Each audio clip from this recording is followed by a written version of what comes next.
খুলনায় বুলডোজার দিয়ে ভেঙে গুঁড়িয়ে দেওয়া হয়েছে শেখ বাড়ির একটি অংশ।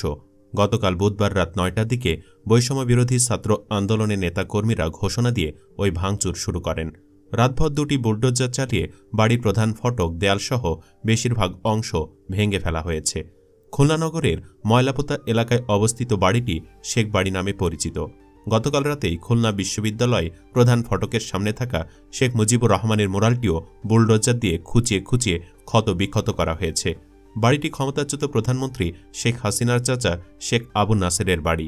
এ বাড়িতে শেখ হাসিনার চাচাতো ভাই সাবেক সংসদ সদস্য শেখ হেলাল উদ্দিন, বিসিবির সাবেক পরিচালক ও কেন্দ্রীয় যুবলীগ নেতা শেখ সোহেল উদ্দিন সহ তার পরিবারের সদস্যরা বসবাস করতেন।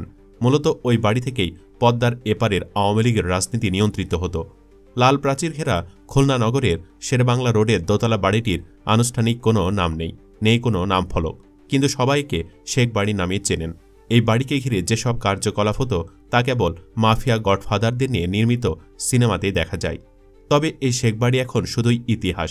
শেখ হাসিনা সরকারের পতনের মুখে আগে ও পরে গত ৪ ও ৫ আগস্ট কয়েক দফা হামলা, ভাঙচুর, অগ্নিসংযোগ ও লুটপাটের পর বাড়িটির অবকাঠামো ছাড়া আর কিছু অবশিষ্ট ছিল না। অথচ গত ১৬ বছরে এই বাড়ি হয়ে উঠেছিল খুলনা অঞ্চলের সব ক্ষমতার কেন্দ্রবিন্দু।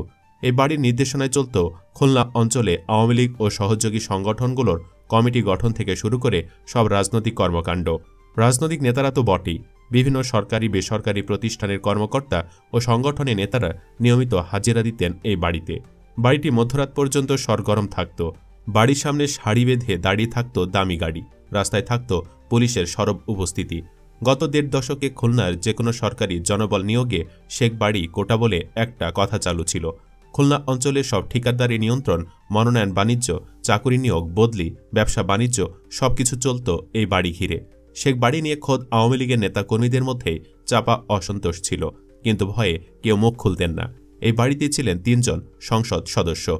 বৃহস্পতিবার সকাল ৯টার দিকে শেখ বাড়ির সামনে গিয়ে দেখা যায় বাড়ির সামনের রাস্তায় উৎসুক মানুষের ভিড়।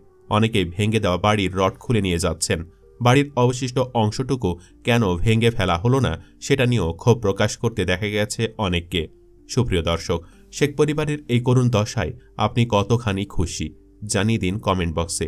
ভিডিও ভালো লাগলে লাইক দিন এবং শেয়ার করুন, আর অবশ্যই চ্যানেলটি সাবস্ক্রাইব করুন। ধন্যবাদ।